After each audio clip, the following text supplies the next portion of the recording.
ابن ابی نجیح نے خبر دی، انہیں عبداللہ بن کثیر نے، انہیں ابو منہال نے، اور ان سے ابن عباس رضی اللہ عنہ نے بیان کیا کہ جب نبی کریم صلی اللہ علیہ وسلم مدینہ تشریف لائے تو مدینہ کے لوگ پھلوں میں 1 سال یا 2 سال کے لیے بیع سلم کرتے تھے، یا انہوں نے یہ کہا کہ 2 سال اور 3 سال کے لیے کرتے تھے۔ شک اسماعیل کو ہوا تھا۔ حضرت صلی اللہ علیہ وسلم نے فرمایا کہ جو شخص بھی کھجور میں بیع سلم کرے اسے مقررہ پیمانے یا مقررہ وزن کے ساتھ کرنی چاہیے۔ صحیح بخاری حدیث نمبر 2239۔ سفیان بن عیینہ نے خبر دی، انہیں ابن ابی نجیح نے خبر دی، انہیں عبداللہ بن کثیر نے، انہیں ابو منہال نے، اور ان سے حضرت عبداللہ بن عباس رضی اللہ عنہ نے بیان کیا کہ جب رسول اللہ صلی اللہ علیہ وسلم مدینہ تشریف لائے تو لوگ کھجور میں 2 اور 3 سال تک کے لیے بیع سلم کرتے تھے۔ آپ صلی اللہ علیہ وسلم نے انہیں ہدایت فرمائی کہ جسے کس چیز کی بیع سلم کرنی ہے اسے مقررہ وزن اور مقررہ مدت کے لیے ٹھہرا کر کرے۔ صحیح بخاری حدیث نمبر 2240۔ سفیان نے بیان کیا، ان سے ابی نجیح نے، ان سے عبداللہ بن کثیر نے، اور ان سے ابو منہال نے بیان کیا کہ میں نے حضرت عبداللہ بن عباس رضی اللہ عنہ سے سنا، انہوں نے فرمایا کہ نبی کریم صلی اللہ علیہ وسلم مدینہ تشریف لائے اور آپ نے فرمایا کہ مقررہ وزن اور مقررہ مدت تک کے لیے بیع سلم ہونی چاہیے۔ صحیح بخاری حدیث نمبر 2241۔ عمرو نے خبر دی، انہوں نے کہا کہ میں نے ابو البختری طائی سے سنا، انہوں نے کہا کہ میں نے ابن عباس رضی اللہ عنہ سے کھجور کے درخت میں بیع سلم کے متعلق پوچھا تو آپ نے فرمایا کہ درخت پر پھل کو بیچنے سے حضرت صلی اللہ علیہ وسلم نے اس وقت تک کے لیے منع فرمایا تھا جب تک وہ کھانے کے قابل نہ ہو جائے یا اس کا وزن نہ کیا جا سکے۔ ایک شخص نے پوچھا کہ کیا چیز وزن کی جائے گی؟ اس پر ابن عباس رضی اللہ عنہ کے قریب ہی بیٹھے ہوئے ایک شخص نے کہا کہ مطلب یہ ہے کہ اندازہ کرنے کے قابل ہو جائے، اور معاذ نے بیان کیا، ان سے شعبہ نے بیان کیا، ان سے عمرو نے کہ ابو البختری نے کہا کہ میں نے ابن عباس رضی اللہ عنہ سے سنا کہ نبی کریم صلی اللہ علیہ وسلم نے منع کیا تھا، پھر یہی حدیث کو بیان کیا۔ صحیح بخاری حدیث نمبر 2246۔ اعمش نے بیان کیا، ان سے ابراہیم نے، ان سے اسود نے بیان کیا، ان سے ام المومنین حضرت عائشہ صدیقہ رضی اللہ عنہا نے بیان کیا کہ رسول اللہ صلی اللہ علیہ وسلم نے ایک یہودی سے ادھار غلہ خریدا اور اپنی لوہے کی زرہ اس کے پاس گروی رکھی۔ صحیح بخاری حدیث نمبر 2251۔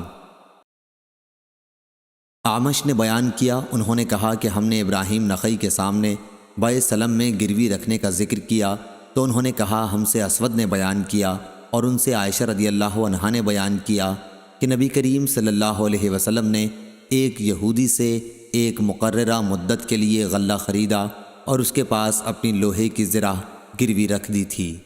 صحیح بخاری حدیث نمبر 2252۔ سفیان بن عیینہ نے بیان کیا، ان سے ابن ابی نجیح نے، ان سے عبداللہ بن کثیر نے، ان سے ابو المنہال نے، اور ان سے حضرت عبداللہ بن عباس رضی اللہ عنہ نے بیان کیا کہ جب نبی کریم صلی اللہ علیہ وسلم مدینہ تشریف لائے تو لوگ پھلوں میں 2 اور 3 سال تک کے لیے بیع سلم کیا کرتے تھے۔ آپ صلی اللہ علیہ وسلم نے انہیں ہدایت کی کہ پھلوں میں بیع سلم مقررہ پیمانے اور مقررہ مدت کے لیے کیا کرو۔ اور عبداللہ بن ولید نے کہا ہم سے سفیان بن عیینہ نے کہا، ان سے ابن ابی نجیح نے بیان کیا، اس روایت میں یوں ہے کہ پیمانے اور وزن کی تعین کے ساتھ بیع سلم ہونی چاہیے۔ صحیح بخاری حدیث نمبر 2253۔ عبداللہ رضی اللہ عنہ نے بیان کیا کہ لوگ اونٹ وغیرہ حمل ہونے کی مدت تک کے لیے بیچتے تھے، نبی کریم صلی اللہ علیہ وسلم نے اس سے منع فرمایا۔ نافع نے حبل الجبلہ کی تفسیر یہ کی یہاں تک کہ اونٹنی کے پیٹ میں جو کچھ ہے وہ اسے جن لے۔ صحیح بخاری حدیث نمبر 2256۔ جابر بن عبداللہ رضی اللہ عنہ نے بیان کیا کہ رسول اللہ صلی اللہ علیہ وسلم نے ہر اس چیز میں شفعہ کا حق دیا تھا جو ابھی تقسیم نہ ہوئی ہو، لیکن جب حدود مقرر ہو گئیں اور راستے بدل دیے گئے تو پھر حق شفعہ باقی نہیں رہتا۔ صحیح بخاری حدیث نمبر 2257۔ ابراہیم بن میسرہ نے خبر دی، انہیں عمرو بن شرید نے کہا کہ میں نے سعد بن ابی وقاص رضی اللہ عنہ کے پاس کھڑا تھا کہ مسعود بن مخرمہ رضی اللہ عنہ تشریف لائے اور اپنا ہاتھ میرے شانے پر رکھا۔ اتنے میں نبی کریم صلی اللہ علیہ وسلم کے غلام ابو رافع رضی اللہ عنہ بھی آ گئے اور فرمایا کہ اے سعد، تمہارے قبیلے میں جو میرے 2 گھر ہیں انہیں تم خرید لو۔ سعد رضی اللہ عنہ بولے کہ بخدا میں تو انہیں نہیں خریدوں گا۔ اس پر مسعود رضی اللہ عنہ نے فرمایا کہ نہیں جی، تمہیں خریدنا ہوگا۔ سعد رضی اللہ عنہ نے فرمایا کہ پھر میں 4000 سے زیادہ نہیں دے سکتا، اور وہ بھی قسط وار۔ ابو رافع رضی اللہ عنہ نے فرمایا کہ مجھے 500 دینار ان کے مل رہے ہیں۔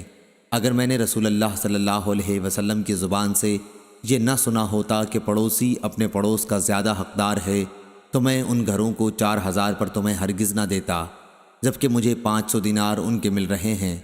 چنانچہ وہ دونوں گھر ابو رافع رضی اللہ عنہ نے سعد رضی اللہ عنہ کو دے دیے۔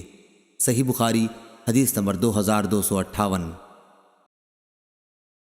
ابو عمران نے بیان کیا، کہا کہ میں نے طلحہ بن عبداللہ سے سنا اور ان سے عائشہ رضی اللہ عنہا نے بیان کیا کہ میں نے پوچھا یا رسول اللہ صلی اللہ علیہ وسلم، میرے 2 پڑوسی ہیں، میں ان دونوں میں سے کس کے پاس ہدیہ بھیجوں؟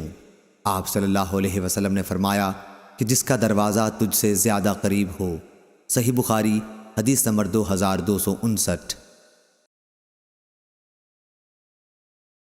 ابو بردہ عامر نے خبر دی اور انہیں ان کے باپ ابو موسیٰ اشعری رضی اللہ عنہ نے کہ رسول اللہ صلی اللہ علیہ وسلم نے فرمایا، امانت دار خزانچی جو اس کو حکم دیا جائے اس کے مطابق دل کی فراخی کے ساتھ صدقہ ادا کر دے، وہ بھی ایک صدقہ کرنے والوں ہی میں سے ہے۔ صحیح بخاری حدیث نمبر 2260۔ ابو بردہ نے بیان کیا اور ان سے ابو موسیٰ اشعری رضی اللہ عنہ نے کہ میں رسول کریم صلی اللہ علیہ وسلم کی خدمت میں آیا، میرے ساتھ میرے قبیلے اشعر کے 2 مرد اور بھی تھے۔ میں نے کہا کہ مجھے نہیں معلوم کہ یہ دونوں صاحبان حاکم بننے کے طلبگار ہیں۔ اس پر آپ نے فرمایا کہ جو شخص حاکم بننے کا خود خواہش مند ہو اسے ہم ہرگز حاکم نہیں بنائیں گے۔ یہاں راوی کو شک ہے کہ حضرت صلی اللہ علیہ وسلم نے لفظ لن یا لفظ لا استعمال فرمایا۔ صحیح بخاری حدیث نمبر 2261۔ عمرو بن یحییٰ نے بیان کیا، ان سے ان کے دادا سعید بن عمرو نے اور ان سے ابو ہریرہ رضی اللہ عنہ نے کہ نبی کریم صلی اللہ علیہ وسلم نے فرمایا، اللہ تعالیٰ نے کوئی ایسا نبی نہیں بھیجا جس نے بکریاں نہ چرائی ہوں۔ اس پر آپ صلی اللہ علیہ وسلم کے صحابہ رضی اللہ عنہم نے پوچھا، کیا آپ صلی اللہ علیہ وسلم نے بھی بکریاں چرائی ہیں؟ فرمایا کہ ہاں، کبھی میں بھی مکے والوں کی بکریاں چند قیرات کی تنخواہ پر چرایا کرتا تھا۔ صحیح بخاری حدیث نمبر 2262۔ ہشام بن عروہ نے خبر دی، انہیں معمر نے، انہیں زہری نے، انہیں عروہ بن زبیر نے اور انہیں عائشہ رضی اللہ عنہا نے کہ نبی کریم صلی اللہ علیہ وسلم اور ابو بکر رضی اللہ عنہ نے ہجرت کرتے وقت بنو دیل کے ایک مرد کو نوکر رکھا جو بنو عبد بن عدی کے خاندان سے تھا، اور وہ بطور ماہر راہبر مزدوری پر رکھا تھا۔ حدیث میں لفظ خریت کے معنی راہبری میں ماہر کے ہیں۔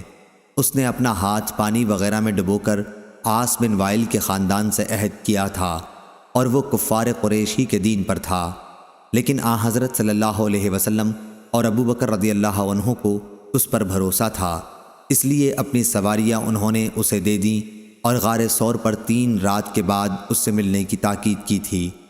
وہ شخص 3 راتوں کے گزرتے ہی صبح کو دونوں حضرات کی سواریاں لے کر وہاں حاضر ہو گیا۔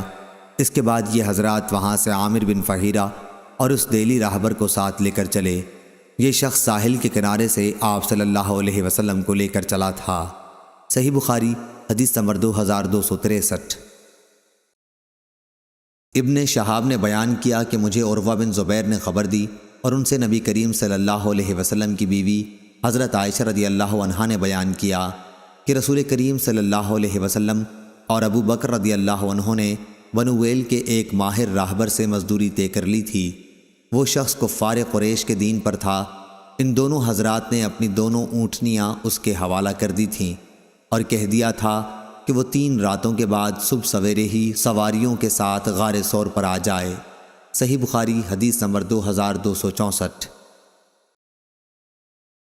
عطا بن ابی رباح نے خبر دی، انہیں صفوان بن یعلی نے، ان کو یعلی بن امیہ رضی اللہ عنہ نے، انہوں نے کہا کہ میں نبی کریم صلی اللہ علیہ وسلم کے ساتھ جیش اسرا غزوہ تبوک میں گیا تھا۔ یہ میرے نزدیک میرا سب سے زیادہ قابل اعتماد نیک عمل تھا۔ میرے ساتھ ایک مزدور بھی تھا۔ وہ ایک شخص سے جھگڑا اور ان میں سے ایک نے دوسرے مقابل والے کی انگلی چبا ڈالی۔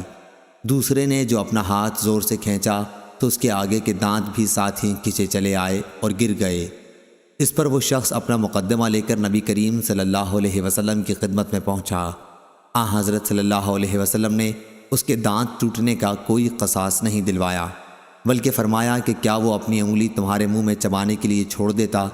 راوی نے کہا کہ میں خیال کرتا ہوں کہ آپ صلی اللہ علیہ وسلم نے یوں بھی فرمایا جس طرح اونٹ چبا لیا کرتا ہے۔ صحیح بخاری حدیث نمبر 2265۔